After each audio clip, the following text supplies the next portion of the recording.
नमस्कार and welcome back to our channel. और आप सभी का तहे दिल से बहुत बहुत शुक्रिया कि पहली चीज़ तो आपने हम सबको मौका दिया कि हम इस तरह से एक इनिशिएटिव ले सके और पिछली हमारी स्टोरी को इतना प्यार दिया, जिस सिलसिले को हम अब आगे बढ़ाते हुए अपनी अगली कहानी आप सभी के सामने लेकर के आ रहे हैं।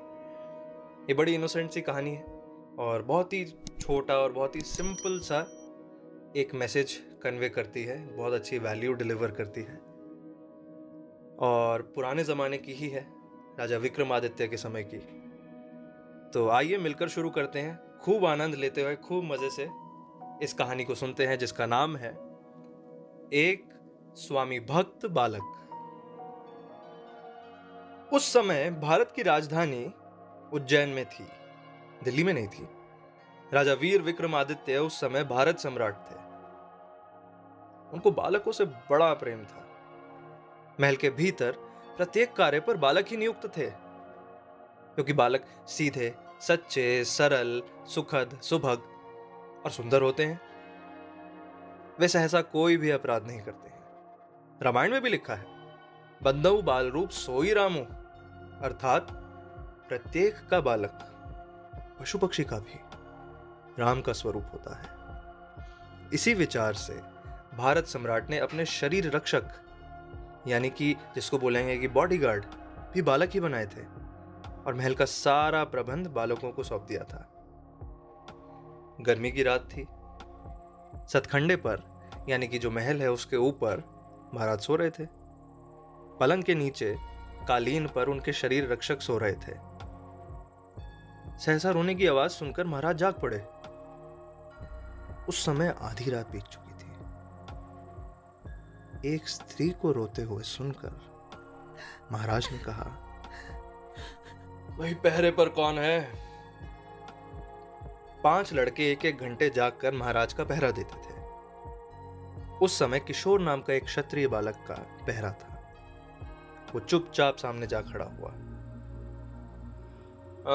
कौन? किशोर, सम्राट ने कहा। जी अन्नदाता, आ गया, किशोर ने हाथ जोड़कर कहा।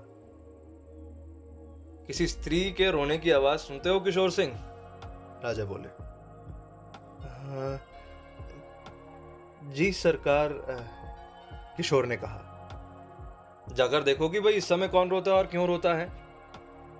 दीन बंधु सम्राट ने आदेश दिया। अपनी तलवार लेकर किशोर सिंह गुप्त द्वार से महल के बाहर निकल गया। किशोर की आज्ञा पालक विधि को खुद देखने के लिए सम्राट भी उसके पीछे पीछे छुपते हुए महल से बाहर हो गए। सावधान सम्राट वही है जो अपने नौकरों की स्वयं जांच पड़ताल करता रहे। रोने की आवाज कहीं काली देवी के मंदिर से आ रही है। किशोर ने मंदिर में जाकर देखा कि एक अतीव सुंदर स्त्री रो रही है।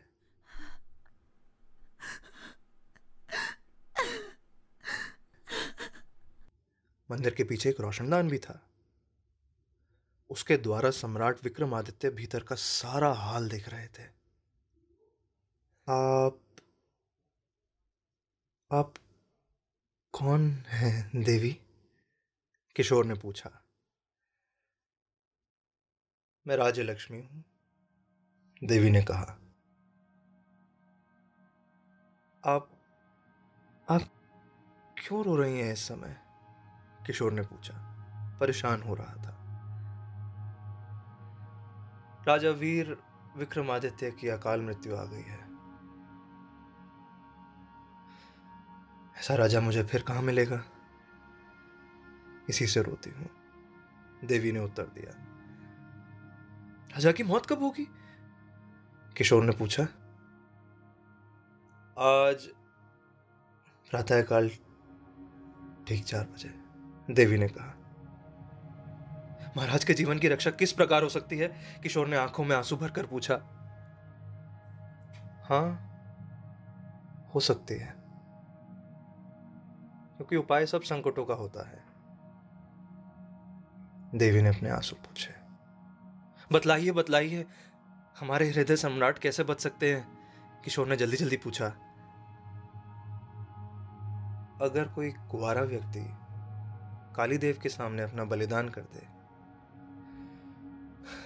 तो राजा बच जाएगा। इतना कहकर राज्य लक्ष्मी अंतर्धान हो गई।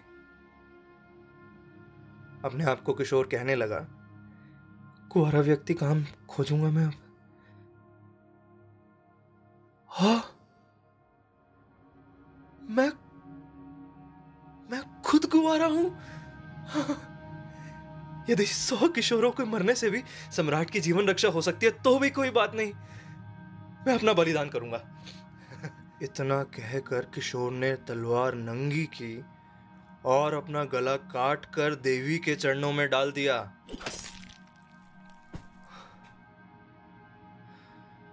यह हाल देखकर राजा ने मंदिर में प्रवेश किया।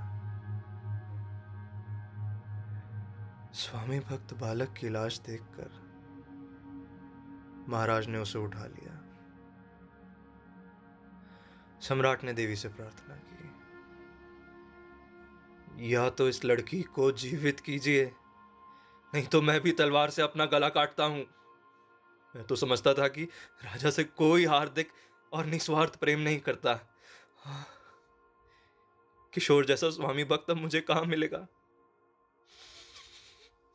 इतना कहकर राजा ने तलवार अपनी गर्दन पर चला दी।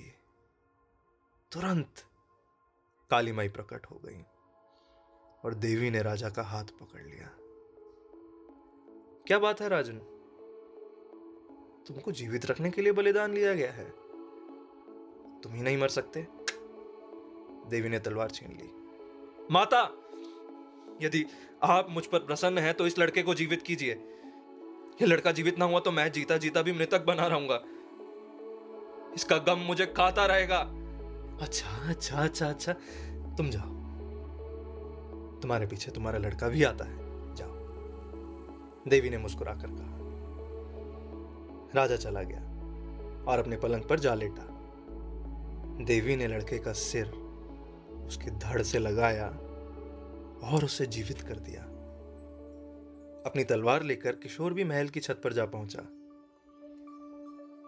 आ गए किशोर? सम्राट ने पूछा। जी अन्नदाता, किशोर बोला। वो स्त्री क्यों रो रही थी? सम्राट ने पूछा। कुछ नहीं सरकार, वो उसकी सास ने उसको पीटा था। हाँ, मैं समझा बुझाकर उसके घर पर पहुंचा और उसकी सास को धमकाया भाई कि भाई बहू को अब मारा पीटा तो तुम्हारी शिकायत महाराज से कर दूंगा, समझे? किशोर ने बहाना बना दिया। महाराज बैठकर सोचने लगे। तुम धन्य हो किशोर, तुम्हारे माता पिता भी धन्य हैं। आज से तुम मेरे प्रधान सेनापति हुए। सम्राट ने किशोर को हृदय से लगाकर कहा। यह कहानी हमको कहीं ना कहीं बड़े एक इंटरेस्टिंग मोड़ पर आकर के खड़ा कर देती है। अब देखने को तो बड़ा आज के समय में बहुत इम्पॉसिबल सा लगता है कि किसी ने किसी के लिए जान दे दी, लेकिन मैसेज कहीं ना कहीं दूसरी डायरेक्शन में है। किशोर की जो डिवोशन अपने राजा के प्रति थी वो इतनी एक्सट्रीम थी कि उसके लिए उसको अपनी जो हमारे लिए सबसे कीमती होती है हमारी जान, वो भी उसने परवाह नहीं करी। तो आज के समय में ज़रूरी नहीं है कि हमारी किसी एक व्यक्ति के प्रति डिवोशन हो सकता है अपनी आर्ट के प्रति हो, या किसी रूटीन के प्रति हो, या किसी व्यक्ति के प्रति हो, अपने माता पिता के प्रति हो सकता है, किसी करियर के प्रति हो सकता है, कुछ भी हो। तो डिवोशन जब तक एक्सट्रीम्स पे ना जाए तो लगता है कि डिवोशन है ही नहीं। और उसी चीज का एक बहुत ही उच्चतम जो पराकाष्ठा पर जो एक्सपीरियंस इस कहानी में शो हुआ है वो हमें यही मैसेज देता है कि भाई डिवोशन कंप्लीट ही होती है और पूरी तरीके से हमें अपने आप को समर्पित कर देना पड़ता है, भले ही जानी क्यों ना चली जाए। ये इस तरह का एक इमोशन, एक मैसेज है डिवोशन को दर्शाने के लिए कि हम सब सुध बुध खो करके उस चीज़ में पूरे तरीके से जुट जाए। और ये अक्सर हमारे साथ होता भी है, जब हम कोई ऐसा काम करते हैं जिसके लिए हम एक्चुअली डिवोटेड हैं, हम खुद को पूरी तरीके से भूल जाते हैं, समय खत्म हो जाता है। तो बस आज के लिए इतना ही, और आप सभी का इस कहानी को इतने पेशेंस के साथ, इतनी तसल्ली के साथ सुनने के लिए तहे दिल से बहुत बहुत शुक्रिया।